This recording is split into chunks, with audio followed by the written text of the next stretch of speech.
পশ্চিমবঙ্গের যে সকল ছাত্রছাত্রীরা এবছর 9-এ পরীক্ষা দিল, অর্থাৎ 26 সালে ক্লাস 10-এ উঠবে, তাদেরকে আমার চ্যানেলে স্বাগত জানাই। আজকে আমি তোমাদেরকে জানাবো কি করে অ্যাকচুয়াল পড়া উচিত, বিশেষ করে বিজ্ঞান বই কীভাবে খুঁটিয়ে খুঁটিয়ে তোমরা পড়বে, কোনো কিছু বাদ দেওয়া চলবে না। আজকে আমি আলোচনা করব প্রথম চ্যাপ্টার নিয়ে, ভৌতবিজ্ঞান বই। এটা হচ্ছে ছায়া প্রকাশনী ভৌতবিজ্ঞান বইয়ের প্রথম চ্যাপ্টার। বলে রাখি, তোমরা প্রথম থেকেই বিজ্ঞান জিনিসটাকে লাইফ সায়েন্স, ফিজিক্যাল সায়েন্স এবং অঙ্ক প্রথমেই প্রায়োরিটি দিয়ে পড়বে। যতটা পারবে, যত তাড়াতাড়ি সম্ভব শেষ করে ফেলবে এবং সঙ্গে অন্যান্য বই পড়বে। তো সবার প্রথমে যেটা সবথেকে গুরুত্ব টাইম দিয়ে পড়তে হবে সেটা হচ্ছে ফিজিক্যাল সায়েন্স। বইটা ছোট হলেও এর মধ্যে অনেক ইনফরমেশান, অনেক কিছু তোমাকে আয়ত্ত করতে হবে এবং সেটা টাইম দিয়ে পুঙ্খানুপুঙ্খভাবে পড়তে হবে। বিশেষ করে তোমরা চেষ্টা করবে সকালবেলা উঠে ফ্রেশ মাইন্ডে পড়াশোনা করতে। সবার প্রথমে ভৌতবিজ্ঞান এবং তারপরে অন্যান্য বিষয়। তাতে কিন্তু তোমাদের বিষয়টা আয়ত্ত করতে সহজ হবে। চলো, পরে অন্যান্য সময় অন্যান্য কথা বলবো। আজকে কথা না বাড়িয়ে আমি শুরু করি ভৌতবিজ্ঞানের প্রথম চ্যাপ্টার। প্রথম চ্যাপ্টারের নাম কি? পরিবেশের জন্য ভাবনা, এনভায়রনমেন্টাল কনসার্ন।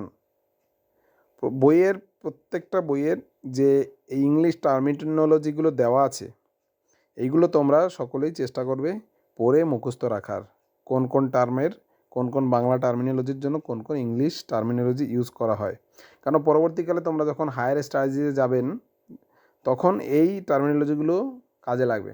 কেননা যখন তোমরা সায়েন্স পড়বে বা অন্যান্য স্ট্রিমে পড়বে, তখন দেখবে সমস্ত স্যারেরা ইংলিশ মিডিয়াম এবং বাংলা মিডিয়াম একসঙ্গে পড়াচ্ছেন এবং তারা তখন বেশিরভাগ ইংরেজি শব্দগুলো ব্যবহার করছেন, যেটা এখন থেকে যদি তুমি অভ্যস্ত থাকো ইংরেজি শব্দগুলোর সাথে, তখন বুঝতে সুবিধা হবে। ভৌতবিজ্ঞান ও পরিবেশ, ফিজিক্যাল সায়েন্স অ্যান্ড এনভায়রনমেন্ট। পরিবেশের সজীব উপাদান হলো গাছপালা, কীটপতঙ্গ, পশু পাখি, মানুষ প্রভৃতি। আর জড় উপাদান হলো জল, বায়ু, মাটি, শক্তি প্রভৃতি। এটা বুঝতে কারো সমস্যা নেই। সমগ্র জীবজগতের মধ্যে সবচেয়ে বুদ্ধিমান প্রাণী মানুষ। তার জীবনযাত্রার মান উন্নত করতে ও সীমাহীন চাহিদা মেটানোর জন্য প্রাকৃতিক শক্তি উৎসের যথেচ্ছ ব্যবহার করে চলেছে। আমরা প্রাকৃতিক শক্তি আমাদের নিজেদের সুবিধার জন্য যথেচ্ছভাবে যেরকম খুশি ব্যবহার করে চলেছি। এর ফলে জল, মাটি, বাতাস প্রতিনিয়ত দূষিত হচ্ছে। এই দূষণের প্রতিকার বা প্রতিরোধ কি আদৌ সম্ভব? এখানে লেখক একটা প্রশ্ন রেখেছেন, এই দূষণটা কি আদৌ প্রতিকার করা সম্ভব কি না, সেটা আমরা প্রতিনিয়ত এই পড়াশোনার মাধ্যমে জানতে পারব। 1.1 বায়ুমণ্ডলের গঠন, স্ট্রাকচার অফ দ্য অ্যাটমসফিয়ার। তোমাদের বিজ্ঞান বইয়ের বা যে কোনো বইয়ে যারা খুব ভালো রেজাল্ট করতে চাও বা ভবিষ্যতে ভালো কিছু করতে চাও, তারা বইয়ের প্রত্যেকটা লাইন খুঁটিয়ে খুঁটিয়ে পড়তে হবে। প্রত্যেকটা লাইন, প্রত্যেকটা ওয়ার্ড, প্রত্যেকটা সাইন, কী কী স্পেশাল চিহ্ন আছে সেগুলোর পর্যন্ত মানে মুখস্থ রাখতে হবে এবং জানতে হবে। যে যত বেশি টেক্সট বই খুঁটিয়ে পড়বে, সে তত ভালো বুঝতে পারবে। কেননা সমস্ত টেক্সট বইয়েই মোর দ্যান 99% কমপ্লিট ইনফরমেশান থাকে, যে কোনো সাজেশান বই বা সমুখের থেকে। তাই তোমরা প্রথম থেকেই টেক্সট বই খুঁটিয়ে করবে। টেক্সট বইয়ের একটা ওয়ার্ড, একটা সেন্টেন্স, একটা দাড়ি, কমা, ফুল স্টপ কিচ্ছু বাদ দেওয়া চলবে না। সব কিছু তোমরা পড়তে থাকবে, তাহলে দেখবে সব কিছু বুঝতে পারবে। বায়ুমণ্ডলের গঠন, স্ট্রাকচার অফ দ্য অ্যাটমসফিয়ার। এই ইংলিশ টার্মটা মুখস্থ রাখবে। ভূপৃষ্ঠ থেকে কয়েক হাজার কিলোমিটার উচ্চতা পর্যন্ত বলয়াকারে বিস্তৃত যে অদৃশ্য গ্যাসীয় আবরণ পৃথিবীকে ঘিরে রেখেছে তাকে বায়ুমণ্ডল বলে। এখানে বায়ুমণ্ডলের সংজ্ঞা, এটাও পড়বে। বায়ুমণ্ডলের মূল উপাদানগুলি কী কী, এটা মুখস্থ রাখতে হবে। সেগুলো হচ্ছে নাইট্রোজেন, তার পরিমাণ কত সেটা জানতে হবে। 78% হচ্ছে নাইট্রোজেনের পরিমাণ। অক্সিজেন কত থাকে বায়ুমণ্ডলে, যার মাধ্যমে আমরা শ্বাস প্রশ্বাস নিয়ে বেঁচে আছি, অক্সিজেন, তার পরিমাণ 20.98%, অর্থাৎ প্রায় 21% হচ্ছে অক্সিজেন। আর্গন হচ্ছে 0.93%। কার্বন ডাইঅক্সাইড হচ্ছে 0.035, অর্থাৎ 0.03%। এছাড়া আর কি থাকে? ওজোন, হাইড্রোজেন, জলীয় বাষ্প, ধূলিকণা, যেগুলো খুব সামান্য পরিমাণে থাকে। বায়ুমণ্ডল পৃথিবীর উষ্ণতা নিয়ন্ত্রণ করে এবং মহাশূন্য বা সূর্য থেকে আগত ক্ষতিকারক অতিবেগুনি বা আল্ট্রাভায়োলেট বা ইউভি রশ্মির বিকিরণ থেকে জীবজগৎকে রক্ষা করে। দেখো, এই লাইনটার মধ্যে অনেকগুলো ইনফরমেশন দেওয়া আছে, তাই লাইনটা বারবার পড়ো।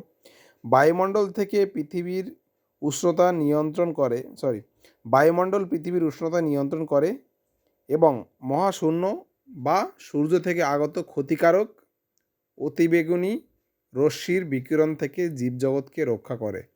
আচ্ছা, এখানে কোন রশ্মিটা ক্ষতিকারক কথা বলা হয়েছে? অতিবেগুনি রশ্মি। সেটাকে ইংলিশে কী বলে? আল্ট্রাভায়োলেট বা ইউভি রে। আল্ট্রাভায়োলেট রে বা ইউভি রে, যার বাংলা হচ্ছে অতিবেগুনি রশ্মি। তাহলে বায়ুমণ্ডল আমাদের মহাশূন্য বা সূর্য থেকে আগত অতিবেগুনি রশ্মির বিকিরণ থেকে জীবজগৎকে রক্ষা করে। আর কি করে বায়ুমণ্ডল? উষ্ণতা ও উচ্চতার বায়ুমণ্ডলকে উষ্ণতা ও উচ্চতার ভিত্তিতে বায়ুমণ্ডলকে 5টি স্তরে বিভক্ত করা হয়। মানে আমরা যে পৃথিবীতে ভূপৃষ্ঠে থাকি, এখান থেকে যত উঁচুতে যাবে সেই যে বায়ুমণ্ডল, সেই বায়ুমণ্ডলকে 5টা ভাগে ভাগ করা হয়, যেটা কিন্তু নিচে বক্স আকারে দেওয়া হয়েছে এবং ডান দিকে যে ছবিটা আছে সেখানে ছবির মাধ্যমেও বোঝানো হয়েছে। চলো আমরা প্রথমে ডান দিকের ছবিটাকে দেখে নিই। ছবিতে কি দেখানো হয়েছে? প্রথমেই নিচে গোল করে ভূপৃষ্ঠের সবুজ সবুজ চিহ্ন, তার উপরে রয়েছে দেখো 5টা লেয়ার। সেটাকে কী নাম? ট্রপোস্ফিয়ার, স্ট্র্যাটোস্ফিয়ার, মেসোস্ফিয়ার, থার্মোস্ফিয়ার এবং এক্সোস্ফিয়ার। তাহলে এইগুলোর আবার ডিস্টেন্স আছে, মানে দূরত্ব আছে। ভূপৃষ্ঠ থেকে কত উঁচুতে উঠলে কোন স্ফিয়ার আছে এবং সেটা কোনখানে গিয়ে শেষ হচ্ছে। আচ্ছা, প্রথমেই দেখো ট্রপোস্ফিয়ার। ট্রপোস্ফিয়ারটা ভূপৃষ্ঠ থেকে 12 কিলোমিটার উচ্চতা পর্যন্ত হচ্ছে ট্রপোস্ফিয়ার। তারপরে স্ট্র্যাটোস্ফিয়ার। স্ট্র্যাটোস্ফিয়ার হচ্ছে 12 কিলোমিটার থেকে 45 কিলোমিটার পর্যন্ত। মেসোস্ফিয়ার হচ্ছে 45 থেকে 85 কিলোমিটার পর্যন্ত। থার্মোস্ফিয়ার হচ্ছে 85 থেকে 500 কিলোমিটার পর্যন্ত এবং এক্সোস্ফিয়ার হচ্ছে 500 থেকে 1000 কিলোমিটার পর্যন্ত। এখানে আরেকটা জিনিস দেখো, বাঁ দিকে টিক চিহ্ন দিয়ে একটা জিনিস বোঝানো হয়েছে, যে সমমণ্ডল এবং বিষমমণ্ডল। সমমণ্ডল হচ্ছে প্রথম যে 3টে লেয়ার, ট্রপোস্ফিয়ার, স্ট্র্যাটোস্ফিয়ার এবং মেসোস্ফিয়ার, এই 3টে স্তরকে বলা হয় সমমণ্ডল। তারপরে লাস্টের 2টো লেয়ার অর্থাৎ থার্মোস্ফিয়ার এবং এক্সোস্ফিয়ার, এই দুটোকে বলা হয় বিষমমণ্ডল। এগুলোর মানে কেন বলা হয় পরে আমরা জানব। এবার আসি আমরা এই বক্সের মধ্যে কি বলেছে। বক্সে বলেছে প্রত্যেকটা স্তর বা লেয়ারে ডেসক্রিপশান কী আছে তার ডিটেলস দেওয়া আছে। যেমন স্তর 1 ট্রপোস্ফিয়ার। ট্রপোস্ফিয়ার ডান দিকে কী লেখা আছে? ভূপৃষ্ঠ থেকে উচ্চতা কত দূর পর্যন্ত, অর্থাৎ 0 থেকে 12 কিলোমিটার পর্যন্ত ট্রপোস্ফিয়ারের ব্যাপ্তি বা বিস্তৃতি। তারপরে ডান দিকে উষ্ণতার পরিসর, মানে এখানে উষ্ণতা কত থাকে। এখানে উষ্ণতা হচ্ছে +15 ডিগ্রি সেলসিয়াস থেকে -56 ডিগ্রি সেলসিয়াস পর্যন্ত। আচ্ছা, উচ্চতা বৃদ্ধির প্রভাব, মানে এখান যে আমরা ট্রপোস্ফিয়ার যে 0 থেকে 12 কিলোমিটার পর্যন্ত বিস্তৃত, তাহলে এখানে যদি আমরা পৃথিবী থেকে শুরু করে আস্তে আস্তে উপরে উঠি তাহলে উচ্চতা বাড়ছে, তাহলে তার সঙ্গে উষ্ণতার আর চাপের কি পরিবর্তন হবে? উচ্চতা বাড়ছে, উপরে যাচ্ছি, উপরে গেলে আস্তে আস্তে আমার উষ্ণতা কি কমবে না বাড়বে এবং চাপ কি কমবে না বাড়বে, সেটা পরের বক্সটাতে লেখা আছে। তাহলে ট্রপোস্ফিয়ারে যত উপরের দিকে উঠব তত উষ্ণতা কমবে, আর চাপ যত উপরে যাব তত চাপও কমবে। আচ্ছা, এখানে ট্রপোস্ফিয়ারে কী কী গ্যাস আছে? প্রধানত যে গ্যাসগুলো আছে, অর্থাৎ বায়ুমণ্ডলে যে যে গ্যাসগুলো আছে সেইগুলোই মেইনলি আছে।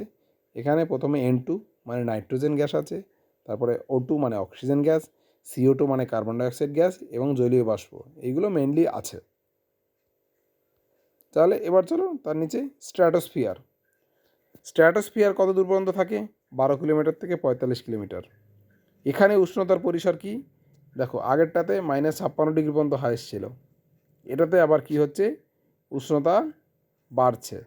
কীরকম বাড়ছে, আগেরটা হচ্ছে যত উপরে যেতে ট্রপোস্ফিয়ারে তত উষ্ণতা কমতো, এখানে আবার উল্টো, স্ট্র্যাটোস্ফিয়ারে যত উপরের দিকে উঠবে তত তাপমাত্রা আস্তে আস্তে বাড়বে। তাহলে ট্রপোস্ফিয়ারে উষ্ণতা ম্যাক্সিমাম কম হচ্ছে -56 ডিগ্রি, তাহলে স্ট্র্যাটোস্ফিয়ারেও কম হচ্ছে, সবথেকে কম -56 ডিগ্রি, এবং সেখান থেকে আস্তে আস্তে উপরের দিক গেলে বাড়বে, সেটা -56 থেকে বেড়ে আস্তে আস্তে 0 ডিগ্রিতে চলে আসছে। মাইনাসের থেকে 0 বড়, তাই -56 ডিগ্রি থেকে যত উপরের দিকে উঠছো তত তাপমাত্রা বেড়ে 0 ডিগ্রির মতো থাকছে স্ট্র্যাটোস্ফিয়ারের ওপরের দিকে।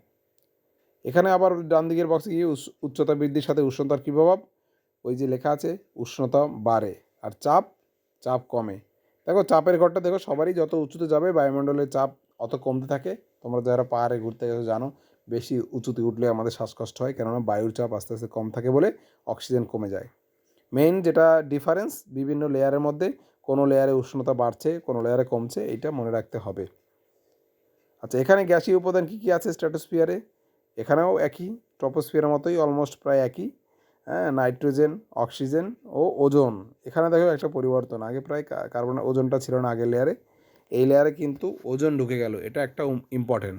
ওজনের সংকেতটা দেখো O3, এইটা মুখস্থ রাখতে হবে, এবং এর ডিটেলসে আরও পরে দেওয়া আছে, পরে আস্তে আস্তে ডিটেলস জানতে পারবো আমরা। এবার গেল আসি মেসোস্ফিয়ার। মেসোস্ফিয়ারে কী আছে, মেসোস্ফিয়ারে ভূপৃষ্ঠ থেকে উচ্চতা 45 থেকে 85 কিলোমিটার। এখানে উষ্ণতা আস্তে আস্তে কমে যায়, দেখো 0 থেকে -11 ডিগ্রি পর্যন্ত, মানে যত উপরে যাবে তত ওখানে উষ্ণতা কমবে। এখানে যত উঁচুতে উঠবে উষ্ণতা কমবে, চাপও কমবে। এখানে কি আছে, এখানে গ্যাসগুলোও same, nitrogen, oxygen, O2+। O2+ মানে হচ্ছে আয়নিত অক্সিজেন বা অক্সিজেন আয়ন। আর NO+ মানে, NO মানে হচ্ছে নাইট্রিক অক্সাইড, এখানে তো প্লাস চিহ্ন আছে, এটাকে নাইট্রিক অক্সাইড না, এটাকে বলা হচ্ছে নাইট্রোজেন মনোঅক্সাইড আয়ন। মনো কথার মানে হচ্ছে 1, এখানে দেখো অক্সিজেন একটা আছে NOর সাথে, NO মানে একটা অক্সিজেন পরমাণু আছে, তাই এটা অক্সিজেন মনোঅক্সাইড আয়ন। তাহলে এখানে একটু দেখো মেসোস্ফিয়ারে কী হলো, তাহলে একটুখানি পরিবর্তন গ্যাসের কী হলো, এখানে আয়ন একটু একটু আসতে শুরু করলো, অক্সিজেন আয়ন থাকছে, সঙ্গে নাইট্রোজেন মনোঅক্সাইড আয়ন থাকছে। এগুলো কিন্তু এই ডিফারেন্সগুলো মনে রাখতে হবে। এরপরে কী আছে আমাদের থার্মোস্ফিয়ার। থার্মোস্ফিয়ারে 85 থেকে 500 কিলোমিটার। এখানে উষ্ণতা কী হয়, এখানে যত উপরের দিকে যাব অত উষ্ণতা আস্তে আস্তে বাড়ে। এখানে -100 থেকে বাড়তে বাড়তে শুরু করে +1200 ডিগ্রি সেলসিয়াস পর্যন্ত হতে পারে, মানে বুঝতে পারছো 1200 ডিগ্রি সেলসিয়াস। আমরা গরমের দিনে 40 ডিগ্রিতেই হাঁসফাঁস খেয়ে যাই, আর 100 ডিগ্রিতে জল ফোটে, হাত পা পড়ে যায়, ওখানে 1200 ডিগ্রি মানে বুঝতে পারছো কী অবস্থা। তাহলে এই জন্য এই লেয়ারটার নাম কি, থার্মোস্ফিয়ার। থার্মো কথার মানে হচ্ছে তাপমাত্রা, লেয়ার 4টা থার্মোস্ফিয়ার, তাপমাত্রা, কেননা এখানে তাপমাত্রা অনেকটা বাড়তে থাকছে, তাই এর থার্মোস্ফিয়ার নাম দেওয়া হয়েছে। তাহলে যত উপরে যাবে উষ্ণতা বাড়ে, চাপ, সব লেয়ারেই চাপ আস্তে আস্তে কমতে থাকবে। এখানে কী কী গ্যাসীয় উপাদান থাকে, এখানেও ওই যে অক্সিজেন আয়ন, O2 আয়ন থাকে, অক্সিজেন পরমাণু O+, আর নাইট্রোজেন মনোঅক্সাইড প্লাস, এই গ্যাসগুলো থাকে। সবার বাইরে থাকে এক্সোস্ফিয়ার। এক্সো কথার মানেই হচ্ছে বাইরের দিকে, মানে এক্সিট, আমরা সিনেমাতে যেমন এক্সিট লেখা থাকে মানে বেরিয়ে যাও, এখানেও এক্সোস্ফিয়ার মানে সবার বাইরের লেয়ার। সেটার দূরত্ব কত, ভূপৃষ্ঠ থেকে 500 থেকে 1000 কিলোমিটার। সেখানে উষ্ণতা কি, ওখানেও উষ্ণতা বাড়ে, যত উপরে উঠবে আস্তে আস্তে উষ্ণতা বাড়বে, এখানে উষ্ণতা আরও বেশি, গ্রেটার দ্যান 1200 ডিগ্রি, মানে 1200 ডিগ্রির থেকে এখানে 1200 ডিগ্রির থেকেও বেশি তাপমাত্রা থাকে। আর চাপ, ওখানে আরও বায়ু পাতলা, চাপ কমতে থাকে। এখানে কি গ্যাস থাকে, এখানে মেইনলি হাইড্রোজেন আর হিলিয়াম, H2 আর হিলিয়াম গ্যাস থাকে। তাহলে এক্সোস্ফিয়ারে কী কী গ্যাস থাকে, মেইনলি হাইড্রোজেন এবং হিলিয়াম। তাহলে এই জিনিসগুলো তোমাদের মনে রাখতে হবে। হ্যাঁ, কোন লেয়ারে উষ্ণতা বাড়ছে কমছে এই জিনিসটা মাথায় রাখতে হবে, কোন লেয়ারে কি গ্যাসের কী কী পরিবর্তন হচ্ছে এই জিনিসটা মাথায় রাখতে হবে। আর চাপটা তো মনে রাখা সহজ, কেন সব লেয়ারেই চাপ কমে। উষ্ণতাটা হচ্ছে প্রথম ট্রপোস্ফিয়ারে কমে, স্ট্র্যাটোস্ফিয়ারে বাড়ে, আবার তারপরে মেসোস্ফিয়ারে আবার উষ্ণতা কমে, তাহলে প্রথমে কমে, তারপরে বাড়ে, আবার কমে, তারপরে লাস্টে দুটোতে বাড়তে থাকে। এটাকে মনে রাখার চেষ্টা করবে যে যেরকমভাবে পারো। এরপরে কি বলছে, উপরোক্ত স্তরবিন্যাসের প্রথম তিনটি স্তর হলো হোমোস্ফিয়ার বা সমমণ্ডল। হোমোস্ফিয়ার হোমো কথাটা মানে হচ্ছে একই রকম। হ্যাঁ, যেরকম আজকাল তোমরা শুনবে সবাই হোমোসেক্সুয়াল, মানে ছেলে ছেলে বিয়ে করছে বা ছেলে ছেলে সেক্স করছে, সেটাকে বা মেয়ে মেয়ে, সেটাকে হোমোসেক্সুয়াল বলে। সেরকম এখানে হোমো কথার মানে হচ্ছে হোমোস্ফিয়ার, মানে ওই স্ফিয়ারগুলোর গঠন প্রায় একই রকম, ওই জন্য এগুলোকে প্রথম তিনটি স্তরকে হোমোস্ফিয়ার বা সমমণ্ডল বলে। এখানে কেননা এই তিনটি লেয়ারে দেখবে গ্যাসের যে গঠন বা গ্যাসের যে বিন্যাস গ্যাসীয় পদার্থে, সেটা প্রায় কাছাকাছি, তার জন্য এই তিনটেকে হোমোস্ফিয়ার বলে। দেখো প্রথম তিনটে ট্রপোস্ফিয়ার, স্ট্র্যাটোস্ফিয়ার, মেসোস্ফিয়ার, তিনটেতেই দেখো প্রায় সেম সেম। হ্যাঁ, nitrogen, oxygen, carbon dioxide, nitrogen, oxygen, ozone, nitrogen, oxygen, oxygen, সবেতেই প্রায় নাইট্রোজেন, অক্সিজেন এইসবই বেশি আছে, তার জন্য এই তিনটে সমমণ্ডল। আচ্ছা, তাহলে লাস্টের দুটো স্তরকে কি বলে? ওটাকে বলে হেটেরোস্ফিয়ার বা বিষমমণ্ডল। হেটারো কথার মানে হচ্ছে বিষম, মানে সমান নয়, মানে আলাদা। যেখানেই হেটারো নামটা শুনবে সেখানেই মানে হচ্ছে আলাদা। তাই লাস্টের দুটো থার্মোস্ফিয়ার এবং এক্সোস্ফিয়ার, এখানে দেখো গ্যাসের অনেক ডিফারেন্স আছে, পুরোপুরি আলাদা। এখানে অক্সিজেন আয়ন আর এখানে হিলিয়াম হাইড্রোজেন, তার জন্য ওই দুটো স্তর, লাস্টের দুটো স্তরকে বলা হয় হেটারোস্ফিয়ার। তবে প্রতিটি স্তরের ক্ষেত্রে উচ্চতা বৃদ্ধির সর্বদা চাপের হ্রাস ঘটে। প্রত্যেকে যত উপরে উঠবে তত চাপ হ্রাস করবে। কোনো কোনো স্তরের ক্ষেত্রে উচ্চতা বৃদ্ধিতে উষ্ণতা কমে, আবার কয়েকটি স্তরের ক্ষেত্রে উচ্চতা বাড়লে উষ্ণতা বাড়ে, যেটা এখানে বলা আছে। তবে প্রতিটি স্তরের ক্ষেত্রে উচ্চতা বৃদ্ধিতে সর্বদা চাপের হ্রাস ঘটে, অর্থাৎ চাপ কমতে থাকে প্রত্যেকটা স্তরে। চলো এবার আমরা 2 নম্বর পাতায় যাই। 2 নম্বর পাতায় কি বলেছে? এবার এই স্ফিয়ারগুলো বা লেয়ারগুলো সম্বন্ধে আলোচনা করেছে। প্রথমেই কি? ট্রপোস্ফিয়ার। দেখো এই বাঁদিকে একটা ছবি দেওয়া আছে, এখানে বিভিন্ন লেয়ারগুলো দেখানো আছে। প্রথমে এই ছবিটা তোমরা বোঝার চেষ্টা করো। বইয়ে যেখানেই কোনো ছবি থাকবে সেই ছবিটা ভালো করে বুঝতে চেষ্টা করবে, ছবিটা কি বলতে চাইছে, ছবির চিহ্নগুলো মানে বুঝতে হবে। কারণ এখন থেকে এগুলো বুঝতে থাকলে পরবর্তীকালে সুবিধা হবে, কেননা প্রত্যেক চ্যাপ্টারে এরকম ছবি থাকবে, এরকম গ্রাফ থাকবে, সেই গ্রাফগুলো কী করে পড়তে হয় সেটা তোমাকে আয়ত্ত করতে হবে। হ্যাঁ, সেটা আমি বুঝিয়ে দিচ্ছি। সেটা না বুঝতে পারলে তুমি যখন অন্য জায়গায় প্রাইভেট পড়তে, টিউশন পড়তে যাবে বা স্কুলে যাবে, সেখানে স্যারদের জিজ্ঞাসা করবেন কী করে এই আমি গ্রাফটা পড়ব। এখানে দেখো গ্রাফের দুটো অ্যাক্সিস বা অক্ষ থাকে, একটা ডান দিকে নিচের দিকে যাচ্ছে, একটা উপর দিকে উঠছে। এখন নিচের দিকে ডান দিকে তাকাও, হ্যাঁ দেখবে নিচে উষ্ণতা দিয়ে একটা ডান দিকে অ্যারো চিহ্ন আছে, মানে উষ্ণতাটা ডান দিকে যত পড়াটা তুমি ডান দিকে পড়বে তত উষ্ণতা বাড়বে, ওই জন্য ডান দিকে অ্যারো চিহ্ন। হ্যাঁ দেখো নিচে সবার প্রথমে বাঁদিকে -120, তারপর -100, -80, -60, -40, -20, তারপর 0, তারপর +20। মানে মাইনাস যত কমছে তত তার পাওয়ার বাড়ছে, মানে যে যত বড় মাইনাস সে তত ছোট, তাহলে কম মাইনাস হচ্ছে আস্তে আস্তে -120, 100 থেকে প্লাস হয়ে গেল 20 ডিগ্রি। তাই বাঁদিক থেকে ডান দিকে গেলে উষ্ণতাটা বাড়ছে, বুঝতে পেরেছো? এবার দেখো ওপরের দিকে উঠছে কি? ওপরের দিকে দেখো এই বাঁদিকে ওপরে লেখা আছে উচ্চতা, ওপরের দিকে যত উঠবে উচ্চতা তত বাড়বে। তাহলে নিচ থেকে ওপরের দিকে যাচ্ছে মানে বড় হচ্ছে আস্তে আস্তে, নিচে সবার 0, আমরা যেটা থাকি ভূপৃষ্ঠ বা সমুদ্রতল সেটাকে 0 ধরা হয়। সেখান থেকে তারপর দেখো 5 কিলোমিটার, 10, 12 কিলোমিটার, 20, 30, 40, 50, 60, 100, 110 এরকম লেখা আছে। তাহলে দেখো প্রথম 0 থেকে 12 কিলোমিটার ভিতরে এবার লেখা দেখো ট্রপোস্ফিয়ার লেখা আছে। ট্রপোস্ফিয়ারকে দেখো 12 কিলোমিটারের মধ্যে। আর এখানে একটা দেখো এই যে গ্রাফটা দেওয়া আছে, এই যেটা আঁকা বাঁকা নদীর মতো দাগ, এটা কিসের দাগ? এটা হচ্ছে তাপমাত্রার দাগ। তাপমাত্রার দাগ এটা কিভাবে পড়বে? দেখো তাপমাত্রাটা সবার নিচ থেকে এই গ্রাফটা শুরু হয়েছে নদীর মতো, মানে নিচ থেকে দেখা শুরু করবে, ওপর থেকে দেখলে হবে না। নিচে সবার নিচে কে? ট্রপোস্ফিয়ার।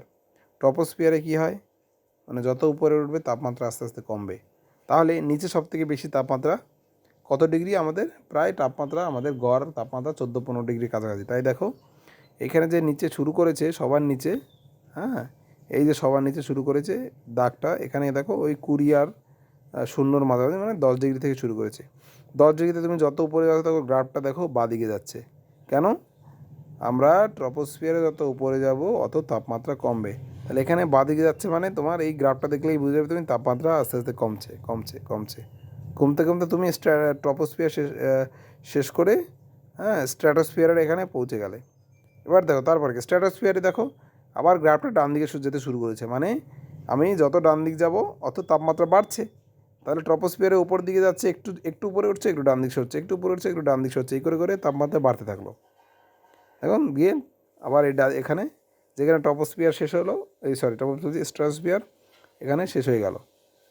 স্ট্র্যাটোস্ফিয়ারের পরে আবার মেসোস্ফিয়ার, দেখো মেসোস্ফিয়ার আবার উল্টো দিকে যাচ্ছে, মানে গ্রাফটা বাদিকে যাচ্ছে, মানে বাদিকে গেলে তাপমাত্রা কমে, তাই বাদিকে দেখো আস্তে আস্তে কমতে শুরু হয়েছে। বাদিকে কমছে কমছে, যত উপরে যাচ্ছ অত তাপমাত্রা কমছে কমছে কমছে।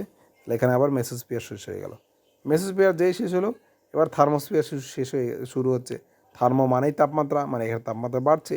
দেখো গ্রাফটা আস্তে আস্তে ডান দিকে যাচ্ছে যাচ্ছে যাচ্ছে, এরপরে আস্তে আস্তে বাড়তেই থাকবে। বোঝা গেল? তাহলে মানে বুঝলে, পড়তে জানলে কী করে পড়তে হয়, গ্রাফ কী করে বুঝতে হয়, তাহলে খুব সহজ। তাহলে এই গ্রাফটা দেখলেই তুমি মানে এক নজরেই তোমার কোন লেয়ারে কী আছে, কোন তাপমাত্রা বাড়ছে কমছে সব মনে রাখতে পারবে। আবার দেখো এই গ্রাফটার এইটা তাপমাত্রা হয়ে গেল আর উচ্চতার সঙ্গে। এবার চাপ, দেখো চাপেরও ছবি দিয়েছে। সবার ডান দিকে যে লেখাটা আছে ছবির একদম ডান দিকে, দেখো চাপ দিয়ে চাপটা ওপরের দিকে টিকচিহ্ন দেওয়া আছে, মানে ওপরে চাপের কি পরিবর্তন হচ্ছে সেটা দেওয়া আছে। হ্যাঁ, তাহলে খেয়াল করো সবার নিচে আমি ভূপৃষ্ঠ যেখানে আছি সেখানে চাপ দেখো, চাপের দিয়েছে 1000, মানে এখানে সব থেকে বেশি। তার উপর যত উঠছো এখানে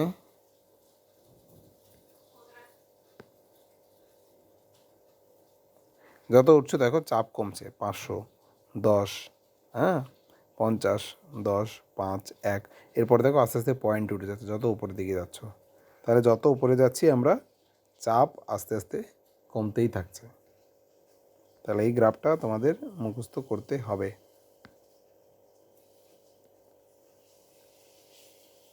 দেখো এখানে নিচে উষ্ণতা আছে ডিগ্রি সেলসিয়াস, এখানে উচ্চতা আছে কিলোমিটার, হ্যাঁ, আর এইখানে দেখো চাপের ইউনিট দেওয়া আছে, চাপ এমবি, এমবিতে কিন্তু এখানে ইউনিট দেওয়া আছে।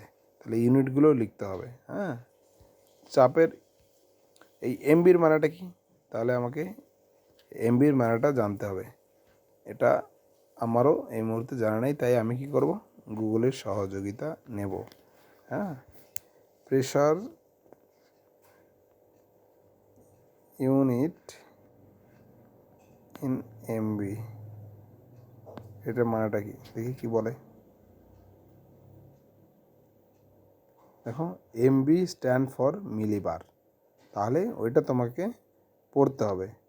হ্যাঁ, it is a metric unit primarily used in meteorology to determine the atmospheric pressure মাপার জন্য এইটাকে মিলিবারে এটা হিসাব করা হয়েছে। তাহলে এরপরে আরও ডিটেল জানতে চাইলে এখানে লেখা আছে, সেটা পড়ে নেবে তুমি। মোটামুটি বেসিক জিনিসটা জানতে হবে যে চাপ এখানে মিলিবার এই হিসাবে আমরা উপরের দিকে মাপছি। তাহলে এই দেখলি একটা ছবির মধ্যে কত ইনফরমেশন আছে সেইটা তোমাকে জানতে হবে। এবার চলো আমরা টেক্সটে কি বলছি টেক্সটটা পড়ি। হ্যাঁ, ট্রপোস্ফিয়ার এটি ভূপৃষ্ঠ সংলগ্ন স্তর এবং 12 কিলোমিটার উচ্চতা পর্যন্ত বিস্তৃত হয়ে গেল। এই অঞ্চলে বায়ু সর্বদা গতিশীল থাকে। ট্রপোস্ফিয়ারে বায়ুমণ্ডল সর্বদা গতিশীল থাকে হলো, ও প্রতিনিয়ত জলবায়ুর পরিবর্তন ঘটতে থাকে। আমাদের দেখতেই পাই কখনো শীত, গ্রীষ্ম, বর্ষা, জলবায়ুর পরিবর্তন ঘটতে থাকে। এই অঞ্চলের বায়ুতে ধূলিকণা, জলীয় বাষ্প, মেঘ ইত্যাদি থাকে।